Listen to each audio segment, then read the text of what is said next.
भाई वीडियो कब आएगी? क्लास 11th एंट्रेंस पे वीडियो कब आएगी? तो भाई आपके इतनी ज़्यादा कमेंट्स के बाद finally now the video is here.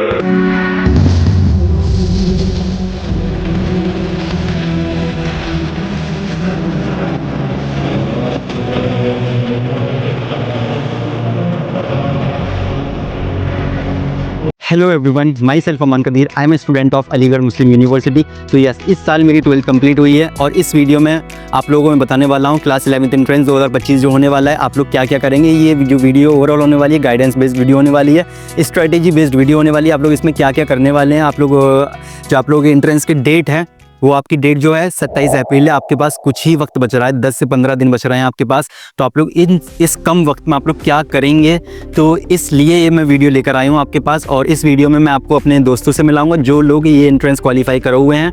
वो अपना एक्सपीरियंस आपके साथ शेयर करेंगे। वो लोग बताएंगे कि भाई उन लोगों ने इनसे एंट्रेंस कैसे कैसे क्रैक किया था और क्या क्या उन लोगों ने लास्ट टाइम पे किया था, क्या नहीं किया था। ये सब चीज़ें इस वीडियो में होने वाली है। तो without any delay let's start the video.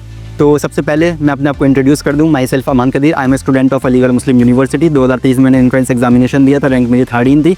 ये चीज़ें रही मेरे बारे में, मैंने थोड़ा सा आपको अपने बारे में तारुफ दे दिया। अब हम लोग बात करते हैं सिलेबस क्या है। सबसे पहली चीज़ मैं आपको बताता चलूँ, बहुत से लोग अभी नए नए उभरे हुए हैं, लोग जो अभी इनको होश आए भाई अच्छा एंट्रेंस भी देना है, तो उनको ये अभी पता भी नहीं होगा सिलेबस क्या है। तो मैं सिलेबस पहले बताता हुआ चल रहा हूँ आपको। सिलेबस रहने वाला क्या है, साइंस जो आपके आने वाली है, पहले जो सिलेबस है 9th और 10th का सिलेबस होने वाला है। 9th और 10th जो आप लोग पढ़कर आए हैं वही सिलेबस आपको, वही चीज़ आपसे एंट्रेंस में पूछी जाएंगी क्लास 11th एंट्रेंस में। 27 अप्रैल को तैयार हो जाओ भाई। सिलेबस जो है आपका साइंस का जो आपको आने वाली है 50 मार्क्स की साइंस आने वाली है। मैथ्स जो आने वाली है 30 मार्क्स की मैथ्स आने वाली है। इंडो जो आने वाली है 10 मार्क्स की इंडो आने वाली है। जनरल नॉलेज जो आने वाली है आपकी 5 मार्क्स की जनरल नॉलेज आने वाली है। और साथ ही साथ जो आपकी इंग्लिश आने वाली है, इस साल इंग्लिश इंक्लूड हुई है, इंग्लिश 5 मार्क्स की आने वाली है। ये चीज़ें हैं। और बात करूँ फिजिक्स के लिए, आप लोग क्या करिएगा, साइंस में 50 मार्क्स की फिजिक्स के लिए कर लिए तमाम NCERT के, जो NCERT क्लास 9th और क्लास 10th की है। इंटरनल क्वेश्चंस, एक्सटर्नल क्वेश्चंस और जो एग्जाम्पलर क्वेश्चन है काफ़ी है भाई फिजिक्स के लिए। केमिस्ट्री के लिए भी आप यही करिएगा। केमिस्ट्री के लिए आपको NCERT में माइन्यूट स्टडी करना बहुत ज़्यादा ज़रूरी है।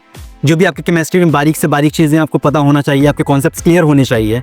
बात करते हैं बायोलॉजी में आपको सेम यही चीज़ है, आपको पता होनी चाहिए, आपके कॉन्सेप्ट्स क्लियर होने चाहिए, आपको हर एक चीज़ पता होनी चाहिए। बायोलॉजी में भी रटना तो ज़्यादा है, ऑब्वियसली है ही है। ये सब चीज़ें हैं। और बात करते हैं मैथ्स में, आप लोग क्या करेंगे। मैथ्स के लिए आप लोग बेसिक्स आपको क्लियर होने चाहिए, आपके फॉर्मूला आपको लर्न होने चाहिए आपको। और उसके साथ ही साथ आपको ये आपको पता होना चाहिए, मैथ्स में आप लोग जो करने वाले हैं, आप लोग RD शर्मा के जो MCQs आते हैं वो आप लोग करिए, क्योंकि जो एंट्रेंस में थोड़े हाई लेवल के मैथ्स में क्वेश्चन रहते हैं, ये आप लोग कर लीजिएगा। और अब बात करते हैं मैथ्स की, बात कर लिया हम लोग। इंडो इस्लामिक में सर सैयद अहमद खान ज़्यादातर पढ़ के जाइएगा। क्वेश्चन आने हैं वहाँ पे ज़रूरी, वहाँ आएंगे ही आएंगे क्वेश्चन। अलीगढ़ मूवमेंट पढ़ के जाइएगा। और जो नॉन मुस्लिम्स हैं उनके लिए थोड़ा सा यहाँ पे भाई डिसएडवांटेज है, तो थोड़ा सा आप लोग भी लेक्चर्स वगैरह अटेंड कर लीजिएगा। यूट्यूब पे अधेरों लेक्चर्स पढ़े हैं अलग अलग प्लेटफॉर्म के, किसी को भाई मैं प्रमोट नहीं कर रहा हूँ, किसी के भी आप लोग जाके लेक्चर अटेंड कर लीजिएगा। इंडो इस्लामिक के फ्री के मार्क्स मिलते हैं, इंडो इस्लामिक के आपको 10 मार्क्स के। जीके और इंग्लिश के लिए ज़्यादा आप कॉन्सेंट्रेट मत ही करिएगा, क्योंकि भाई 5 मार्क्स की है, ये मत करिएगा भाई इसी को ज़्यादा आप लोग टाइम दे रहे हैं, इतना कर लीजिएगा। सिलेबस की मैंने बात कर ली है। और अब मैं बात करते हुए चल रहा हूँ आप लोग क्या क्या करना चाहिए और क्या क्या नहीं करना चाहिए। तो तमाम जो मेरे दोस्त हैं उनको मैं अभी बुला रहा हूँ और उनसे बारी बारी पूछते हैं कि उन लोगों ने क्या किया था, वो अपना एक्सपीरियंस आपके साथ शेयर करेंगे। तो बुलाते हैं उन लोगों को। तो ओके एवरीवन, हमारे साथ है यासिर भाई को पहले मैं आपसे इंट्रोड्यूस करा देता हूँ। यासिर भाई, इंट्रोड्यूस योरसेल्फ, माइक आपके हाथ में। अस्सलाम वालेकुम एवरीवन, मेरा नाम मोहम्मद यासिर और मैं बाराबंकी से बिलोंग करता हूँ। और मैंने भी 2023 में एंट्रेंस दिया था, मेरी ऑल इंडिया रैंक 36 थी जनरल कैटेगरी में। तो यासिर भाई, जैसे कि अभी भाई आपको पता है एंट्रेंस आने वाले हैं, 27 अप्रैल को एंट्रेंस आने वाले हैं। काफ़ी ज़्यादा बच्चे बहुत ज़्यादा परेशान होंगे एंट्रेंस को लेके, बहुत ज़्यादा उनके अंदर नर्वसनेस होगी। और नर्वसनेस होनी भी ज़रूरी है भाई। अगर आपके अंदर नर्वसनेस नहीं है तो आप ऑब्वियसली अच्छे से प्रिपेयर नहीं कर रहे हो। अगर आपके अंदर डर है तो आपने प्रिपरेशन करी है ऑब्वियसली। तो अब वो चीज़ आप बताइए कि जो आपने लास्ट मोमेंट पे करी थी, आपने कैसे क्या क्या करा था आपने लास्ट मोमेंट पे, और क्या क्या गलती नहीं करनी चाहिए बच्चों को। ये सब चीज़ें आप बताइए ज़रा इन बच्चों को। बेसिकली जैसा कि आप लोग जानते हैं कि अभी इंट्रेंस काफ़ी करीब आ गया है, इसमें 27 अप्रैल को इंट्रेंस होने वाला है। तो इस टाइम आपको ज़्यादा से ज़्यादा मल्टीपल रिवीजन पे ध्यान देना चाहिए। मेरे अकॉर्डिंग जैसे कि आप टाइम कम बच रहा है तो आपको मल्टीपल रिवीजन करना चाहिए। और दूसरी बात, बहुत से बच्चे क्या करें, हम नए नए सोर्स की तरफ भाग रहे हैं कि हम ये भी कर लेते हैं, ये भी नहीं छोड़ना चाहिए भी। तो मेरे अकॉर्डिंग ये करना चाहिए कि जितना भी आपने कर रखा है उसको बेहतरीन मजबूत करने की कोशिश करनी चाहिए और उसको अच्छा से अच्छा कई बार रिवीजन करना चाहिए। इंडो इस्लामिक रिवाइज कीजिए सारे। और NCERT को काफ़ी थोरली पढ़िए, मतलब NCERT आपने कई बार पढ़ रखी होगी, उसको उसको काफ़ी रिवाइज कीजिए, क्योंकि 90% क्वेश्चन आपके 80% क्वेश्चन आपके एनसीईआरटी से ही आएंगे और आप आराम से बना सकते हैं। ज़रूरी नहीं कि आपको 100 में 100 स्कोर करना, अगर आप कुछ क्वेश्चन छोड़ के भी आएंगे इंट्रेंस में तब भी आपका इंटरेस्ट काफ़ी अच्छा जाएगा और आपकी रैंक बढ़िया बनेगी। तो सबसे ज़्यादा एनसीईआरटी पर ध्यान दीजिए। देन एग्जाम्पलर कीजिए, एग्जाम्पलर से डायरेक्टली क्वेश्चन उठ के आपके आते हैं, तो एग्जाम्पलर काफ़ी अच्छे से कर लीजिए, एनसीईआरटी कर लीजिए। और इतना इनफ होता है करने के लिए। मतलब लोग बोलते हैं कि ये भी करना चाहिए, फला बुक लगानी चाहिए, ये करना चाहिए, वो करना चाहिए। मेरे अकॉर्डिंग इतना कुछ खास करने की ज़रूरत है नहीं, और सिर्फ एनसीईआरटी मोर देन इनफ होती है। अब एनसीईआरटी अगर आप करते हैं अमान भाई तो मतलब हो जाएगा। आप जैसा कि आपने दिया, आप खुद ही जानते होंगे कि एनसीईआरटी काफ़ी इनफ होती है। तो बहुत से बच्चे स्ट्रेस ले रहे होंगे, स्ट्रेस इस टाइम सभी को होता है कि ये बहुत एग्जाम करीब आ गया, क्या होगा कैसे होगा, तो वो सभी के लिए नॉर्मल सी बात है। वो आप अकेले नहीं इस चीज़ में, आपके साथ होगा, आपके जो दोस्त देने वाले उनके साथ होगा, तो इस वो कॉमन सी बात है। दूसरा, आप अभी टेस्ट जरूर दीजिए, क्योंकि आप टेस्ट देंगे तो आपको एग्जाम प्रेशर फील होगा कि कैसे कितना नंबर बन रहा है, आपको उसके अकॉर्डिंग आपका मार्क्स कितने आ रहे हैं, उसके अकॉर्डिंग आपको पता चलेगा कि आपकी रैंक कितनी आने वाली है, कितना आप हलाई कर रहे हैं। तो ये भी एक मेन फैक्टर होता है कि आप, बहुत से बच्चे क्या करते हैं, वो टेस्ट नहीं देते हैं, डरते हैं, मतलब कि टेस्ट दें, वो सोचते हैं कि मेरा नंबर कम आ रहा है। तो भाई अगर आप नहीं भी देंगे टेस्ट तो जाहिर सी बात है, अभी तो इंटरेस्ट होने वाला है, तो उसमें डायरेक्टली नंबर कम आ जाएगा। तो इससे बेहतर कि आप टेस्ट देके उसको देखते रहे कि मेरा नंबर कितना बन रहा है। तो जैसे कि यासिर भाई ने बता दिया भाई, टेस्ट कितने ज़्यादा इंपॉर्टेंट है। इसीलिए भाई टेस्ट की आपकी जो भी समस्या है, टेस्ट को लेकर जो भी प्रॉब्लम है आपकी, बहुत से बच्चे भाई जो अलीगढ़ में नहीं हैं, जो कोचिंग नहीं कर पा रहे हैं, जो मॉक टेस्ट नहीं दे पा रहे हैं, उनके लिए हम लोग मॉक टेस्ट प्रिपेयर कर रहे हैं भाई। हम लोग की रात भर टीम इसके ऊपर काम करी है भाई, काफ़ी लोग इसके ऊपर काम करें मॉक टेस्ट के ऊपर। तो ये जो मॉक टेस्ट है भाई, आपको मॉक टेस्ट मिलने वाले हैं आपको। ये आपको स्क्रीन पर भी एक व्हाट्सअप नंबर आ रहा होगा, यहाँ पे आप लोग रब्ता करेंगे हम लोगों से व्हाट्सएप पे, आपको ये मॉक टेस्ट प्रोवाइड करा दी जाएंगे। और काफ़ी ज़्यादा रीजनेबल प्राइस है, कोई हाई प्राइस नहीं है इसका, इतना सस्ता है कि हर कोई ले सकता है। साथ ही साथ मॉक टेस्ट के साथ आपको जरूरी नहीं है मॉक टेस्ट ही हम लोग प्रोवाइड करेंगे, PYQ से प्रोवाइड करेंगे, क्योंकि भाई PYQ से आपको एक आइडिया तो लगेगा भाई क्वेश्चंस आते कैसे हैं, पता तो होना चाहिए क्वेश्चंस हैं कैसे, क्या नेचर है, क्या किस पैटर्न पर क्वेश्चन आते हैं। तो आपको 10 साल के PYQs भी इंशाल्लाह हम लोग प्रोवाइड करेंगे, और जो प्राइस होगा 199 होगा, काफ़ी ज़्यादा रीजनेबल है, हर कोई बच्चा ये ले सकता है। और अगर कोई ऐसा बच्चा है जो भाई ये भी फी अफोर्ड नहीं कर पा रहा है, तो भाई मुझसे मेरे इंस्टाग्राम हैंडल आ रहा होगा, इंस्टाग्राम पे मुझे DM करिए, मुझे रब्ता करिए, इंशाल्लाह उसके बाद आपसे पैसों की कोई दरियाफ्त नहीं होगी। तो अगर जो बच्चा फाइनेंशियली इतना वीक है, जो इतना भी नहीं कर पा रहा, तो मुझसे रब्ता कर सकते हैं। ऐसा ना करें कि हर बच्चा मुझसे करे, तो इसमें काफ़ी मेहनत लगी है बनाने में। काफ़ी हम लोगों ने सर्च करे हैं गूगल, मतलब बहुत से गूगल से क्वेश्चन उठाए हैं, गाइड से क्वेश्चन उठाए हैं, NCERT से क्वेश्चन उठाए हैं, रात भर बैठ के काफ़ी दिनों से मेहनत करी। और जो क्वेश्चन होने वाले हैं सिर्फ और सिर्फ साइंस स्ट्रीम के होने वाले हैं, क्योंकि भाई हम सभी लोग साइंस स्ट्रीम के, हम लोग साइंस के बारे में बता सकते हैं, हम लोगों को कोई अदर स्ट्रीम के बारे में नॉलेज नहीं है, तो इसीलिए हम लोग ज़्यादा ज्ञान भाई नहीं दे पाएंगे उस स्ट्रीम पे। हम लोग साइंस के लिए प्रिपेयर करें। और जो क्वेश्चन होने वाले हैं भाई, ये इंग्लिश मीडियम में होने वाले हैं, हिंदी मीडियम वाले बच्चों के लिए आई एम एक्सट्रीमली सॉरी भाई, माजरत ख़्वाह हम आपके लिए। हिंदी में हम लोग टाइप नहीं कर पाए, हम लोग के पास वक्त की किल्लत थी। तो ये चीज़ें हैं, अगर आप लोगों को चाहिए मॉक टेस्ट तो आप हमारे व्हाट्सअप नंबर डिस्क्रिप्शन में आ रहा होगा, यहाँ पे जाइए, और यहाँ पे बस आप लोगों को मॉक टेस्ट मिलेगा और PYQs मिलेंगे, उसके अलावा आपको कुछ नहीं मिलेगा, उसके अलावा आपकी कोई हेल्प नहीं होगी। आपके जो भी क्वेश्चन है नहीं कर पाएंगे भाई हम लोग टैकल, ठीक है, इतना आप लोग कर लीजिएगा। और उसके बाद यासिर भाई आप मुझे बताते चलिए, मैथ्स में बच्चों को काफ़ी ज़्यादा परेशानी होती है, क्योंकि मैंने मैथ्स की देखा है, मुझे भी काफ़ी मैंने देखा मैथ्स यार NCERT लेवल से ऊपर की रहती है। आपको क्या लगता है, आपको क्या करना चाहिए? देखिए, बेसिकली आपका कहना सही कि जो मैथ्स में क्वेश्चन आते हैं वो एनसीईआरटी से ऊपर के आते हैं, लेकिन देखा जाए तो वो जो कॉन्सेप्ट होता है वो एनसीईआरटी का ही होता है। बस क्या होता है, डिजिट वगैरह चेंज होते हैं और थोड़ा क्वेश्चन का टफनेस लेवल बढ़ाया जाता है। तो मेरे अकॉर्डिंग अगर किसी ने एनसीईआरटी को बहुत थोरली कई बार लगा रखा है, कि 1-2 बार तो लगा ही रखा हो एंट्रेंस के लिए, और जाहिर सी बात है कि अगर कोई स्कूल में बुक जरूर चलती होगी, सभी के स्कूल में कोई ना कोई साइड बुक चलती है, अगर उसने अपनी बुक फॉलो की होगी और एनसीईआरटी को लगा लेता है तो बस इतना मोर देन इनफ होगा मैथ्स के लिए भी। और अगर बहुत उसको कुछ करना है तो फिर RD शर्मा के जो MCQs होते हैं वो यूज लगा सकता है, और एग्जाम्पलर के क्वेश्चन लगा सकता है। इतना मतलब इतना कर लेगा तो एकदम इजीली उसका हो जाएगा। 30 क्वेश्चन में से 20 क्वेश्चन उसके आराम से बन जाएंगे मैथ्स में, कोई मसले वाली बात नहीं होगी इतना करने के बाद। और मुझे ये बताइए रिवीजन की क्या क्या स्ट्रेटजीज होनी चाहिए, क्योंकि रिवीजन बच्चे लास्ट टाइम बच रहा है, 10 से 12 दिन बच रहे हैं, बच्चे के पास टाइम बहुत कम है। इस वक्त में बच्चों को रिवीजन करना चाहिए। रिवीजन करने की सही तौर कायदे क्या कैसे बच्चों को रिवीजन करना चाहिए। और भी बहुत से बच्चे परेशान होंगे कि भाई मेरा सिलेबस कंप्लीट नहीं है, बहुत ज़्यादा बच्चे पैनिक होंगे। पता है भैया, हमारे साथ भी, हम भी उसी फेज़ में रहे जिस फेज़ में आप लोग हैं। हम लोगों ने भी वो ही सेम NCERT पढ़ी है जो सेम NCERT आप लोग पढ़ रहे हो। हमारे अंदर भी वैसा ही डर था जैसा डर आपके अंदर अभी है। तो डरने वाली कोई बात नहीं है, डरने से कुछ नहीं होगा। तो अभी आपको आई बटन पे एक वीडियो आ रही होगी, ये वीडियो मैंने पहले ही बनाई थी। इस वीडियो में जो भी एंट्रेंस से रिलेटेड जो भी मेन टॉपिक्स हैं कम वक्त में आप लोग कर सकते हैं। इतना तो आप लोग कर लीजिए कि भाई हो जाए आपका, तो ये आप लोग कर सकते हैं। और मुझे आप बताते चलिए रिवीजन के लिए आपको क्या क्या करना चाहिए। देखिए रिवीजन के लिए बेसिकली मेरे हिसाब से एनसीईआरटी मस्ट है, एनसीईआरटी को ही रिवाइज कीजिए। अब कोई आप अगर रेफरेंस बुक की तरफ जाएंगे तो आप वो कंप्लीट नहीं कर पाएंगे, पहली बात उसके उससे रिवाइज नहीं कर पाएंगे क्योंकि उसमें बहुत सारी चीज़ें एक्स्ट्रा दी होंगी और जो हाँ एकदम से काफ़ी प्रेशर लोग के ऊपर आ जाएगा। तो एनसीईआरटी से ही रिवीजन कीजिए, खास करके केमिस्ट्री के लिए, बायोलॉजी के लिए, और फिजिक्स में भी आ जाते हैं एनसीईआरटी क्वेश्चन आ जाते हैं, काफ़ी सारे आते हैं। तो मतलब इतना तो मतलब करना ही करना है आपको, रिवीजन करना, मल्टीपल टाइम रिवीजन कीजिए, एनसीईआरटी को थोड़ली फॉलो कीजिए। आप यकीन मानिए मेरा एनसीईआरटी बहुत ही ज़रूरी है इसके लिए, इन्फ्लुएंस के लिए। बहुत बच्चे फॉलो नहीं करते एनसीईआरटी को, जो कि गड़बड़ बात है। सही बात बोल रहे हैं यासिर भाई काफ़ी अपने भाई एक्सपीरियंस से बोल रहे हैं। एनसीईआरटी जो भी मैं बताता चल रहा हूँ, बच्चे काफ़ी ज़्यादा भाई नेग्लिजिबल कर मतलब लताड़ देते हैं एनसीईआरटी को। भाई एनसीईआरटी नहीं पढ़ेंगे हम तो गाइड के ऊपर जाएंगे, भाई गाइड करेंगे हम। सबसे बुरी चीज़ है भाई आप लोग जो गाइड के ऊपर जा रहे हो ना, गाइड में क्या होता है भाई, एनसीईआरटी के कॉन्सेप्ट उठा के गाइड में डाल दिए जाते हैं और आपको लगता है भाई इसी से क्वेश्चन आएंगे। आते कहाँ से, एनसीईआरटी से। क्या बाकी से क्वेश्चन इंपॉर्टेंट नहीं है एनसीईआरटी के? तो एनसीईआरटी इंपॉर्टेंट है भाई। ईएमयू अपने प्रोस्पेक्टस पे लिख कर बोल रहा है भाई जो क्वेश्चंस आएंगे एनसीईआरटी से ही आएंगे, तो अब अदर बुक्स पे क्यों जा रहे हो, अदर बुक्स पे क्यों ही जा रहे हो आप? और अब हम लोग बात करते हैं पीवाईक्यूज की। पीवाईक्यूज कितने ज़्यादा इंपॉर्टेंट होते हैं ये बताइए आप मुझे। देखिए पीवाईक्यू तो एक बहुत मेजर रोल अदा करते हैं क्योंकि कई सारे क्वेश्चन तो डायरेक्टली रिपीट हो जाते हैं, जैसा कि आप जानते होंगे, आपने दिया है इंटरेस्ट।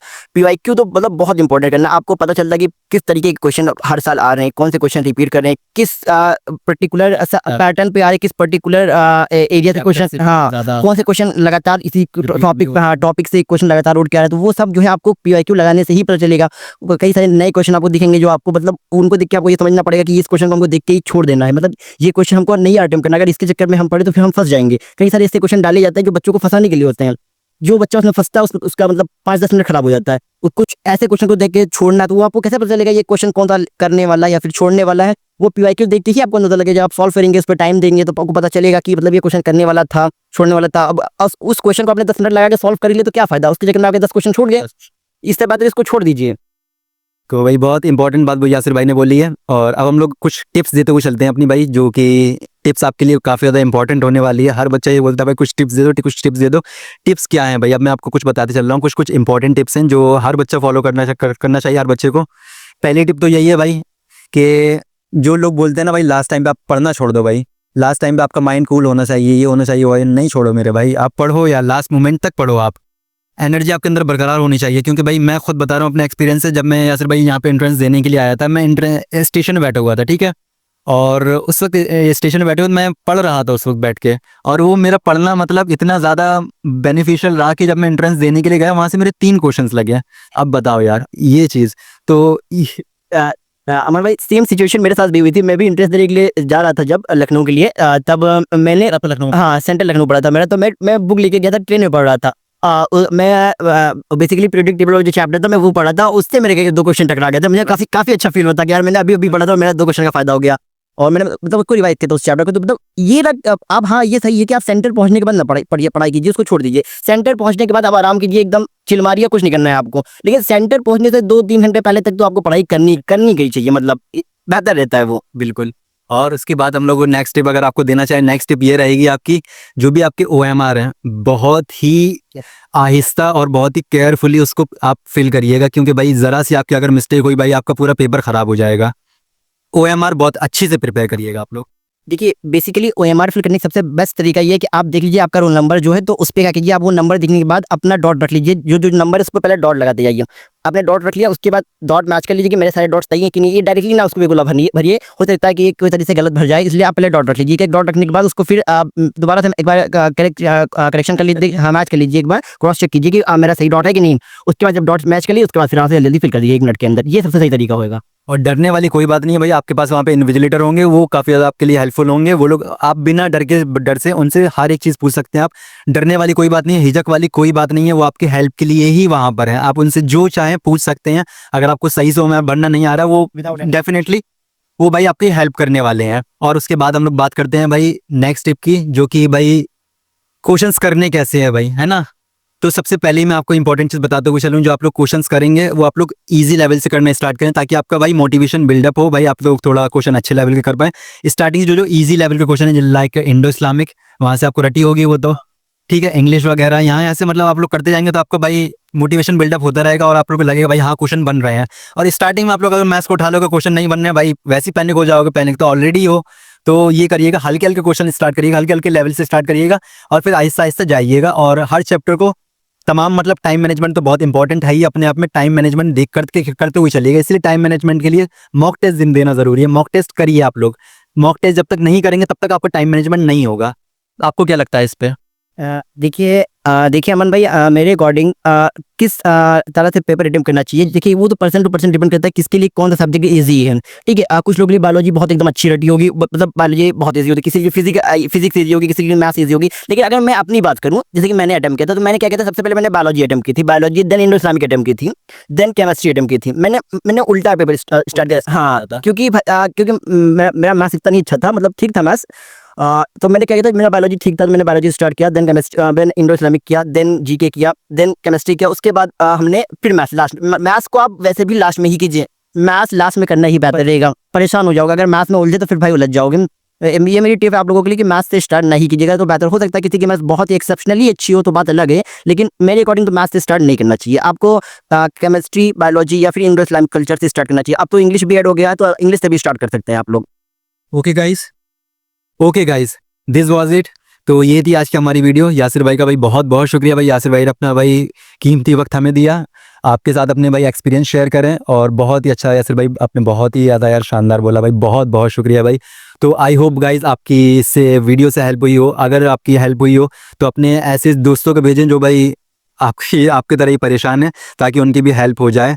और कमेंट सेक्शन में बता सकते हैं भाई आपको क्या क्या चीज़ें कैसी लगी, क्या लगी, वो आप हमें बता सकते हैं। और जो कट ऑफ की बात रही, मैं कट ऑफ मेंशन कर दूं कि कट ऑफ क्या रहती है। साइंस स्ट्रीम के लिए जो कट ऑफ जाती है 55 प्लस ही जाती है। सेफ जोन के लिए आप 55 प्लस ही अपना मार के चलिए, 55 प्लस।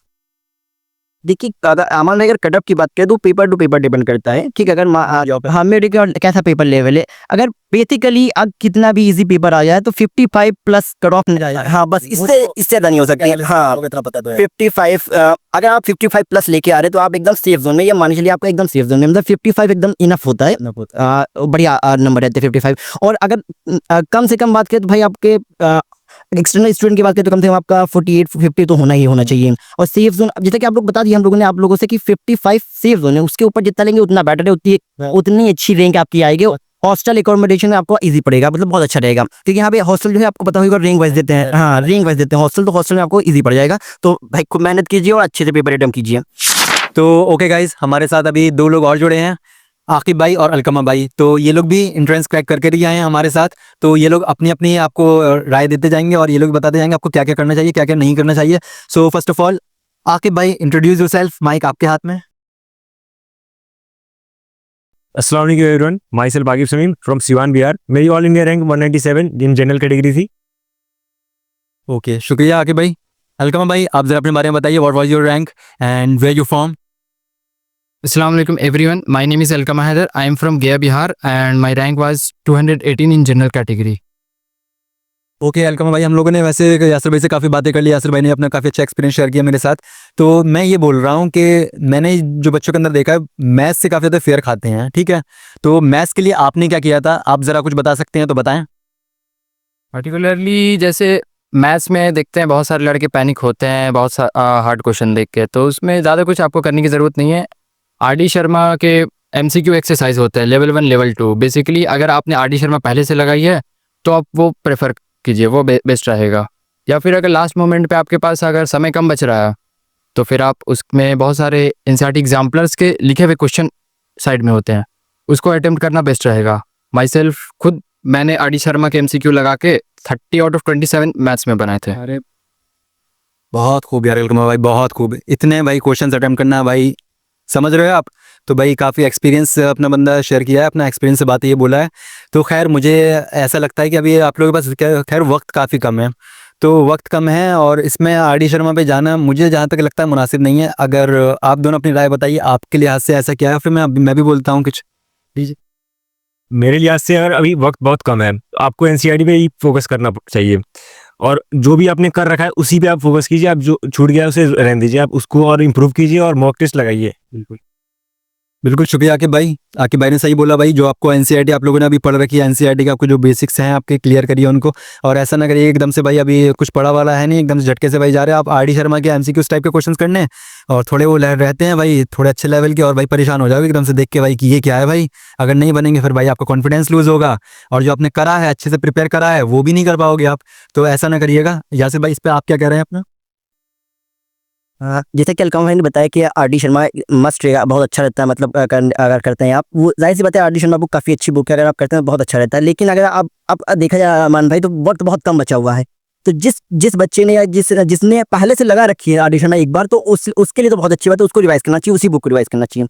लेकिन अगर मैं कहना चाहूँगा जिसने नहीं लगाई अभी रखी आर डी शर्मा, तो उसको आर डी शर्मा नहीं टच करनी चाहिए मेरे हिसाब से। मेरा तो मशवरा लोगों से यही रहेगा कि अगर जिसने की है वो उसी को रिवाइज कर ले एक बार, बहुत बहुत बेहतर रहेगा उसके लिए, और जिसने नहीं की है वो ना करे मेरे हिसाब से।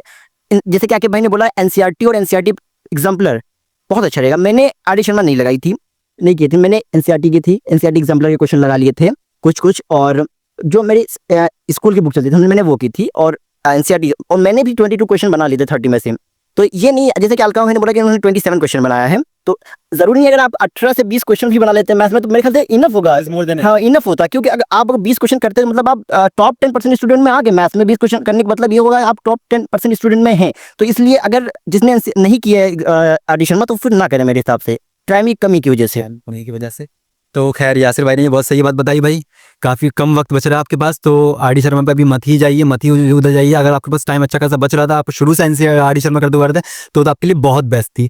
और अब बात करते हुए चलते हैं हम लोग मॉक टेस्ट के ऊपर। ज़रा से हम लोग मॉक टेस्ट के ऊपर अपनी राय देंगे कि मॉक टेस्ट आपको क्यों ज़रूरी है भाई। अब मॉक टेस्ट आपके लिए मैं यही बताना चाह रहा हूँ ना, मॉक टेस्ट बहुत ज़्यादा ज़रूरी है। मॉक टेस्ट भाई एक फाइनल टच होगा भाई, आपको बताएगा कि आपकी प्रिपरेशन है कैसी, बेटे तुम कितने पानी में हो अभी, ये आपको बताएगा। मॉक टेस्ट करोगे, मॉक टेस्ट से मत डरो मेरे भाई।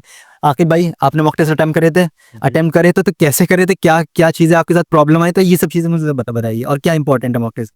बच्चे बहुत से डरते हैं मॉक टेस्ट देने से, लेकिन मेरे हिसाब से मॉक टेस्ट सबको देने चाहिए। मॉक टेस्ट से आपको ये पता चल जाता है आपको किस लेवल पे आपकी प्रिपरेशन हुई है, और मॉक टेस्ट देने से आपको एक आइडिया भी रहता है कि किस टाइप के पैटर्न से क्वेश्चन आ रहे हैं, आप कितने कर सकते हैं, और आपको उसमें टाइम अपना मैनेजमेंट भी कर सकते हैं। बिल्कुल मेरे हिसाब से जी आकिब भाई ने बहुत सही बात बोली है। टाइम मैनेजमेंट जब आप मॉक टेस्ट करेंगे, मॉक टेस्ट ये सब जो अभी मैं आपको ये मॉक टेस्ट दे रहा हूँ, ये 5 सेट रहेंगे। आप एक काम करिएगा, उसमें से जो पीडीएफ रहेगा, एक पीडीएफ आपने निकाला, एक सेट निकाला, एक सेट निकालने के बाद सुकून से आप टाइम लगाइए 2 घंटा, जो आपको एंट्रेंस में आपको टाइम मिलता है 2 घंटा, है ना। 2 घंटे टाइम लगाइए, और बिल्कुल आप प्रिंटेड आपके पास क्वेश्चन पड़ा है, और यही सोचिए आप कि आप एग्जाम में बैठे हो, एग्जाम हॉल में बैठे हो, आपको अच्छा परफॉर्म करना है। अगर आप ऐसे करते हुए आ रहे हो तो ऑब्वियसली आप एग्जाम हॉल में बहुत अच्छा अपना परफॉर्म करोगे।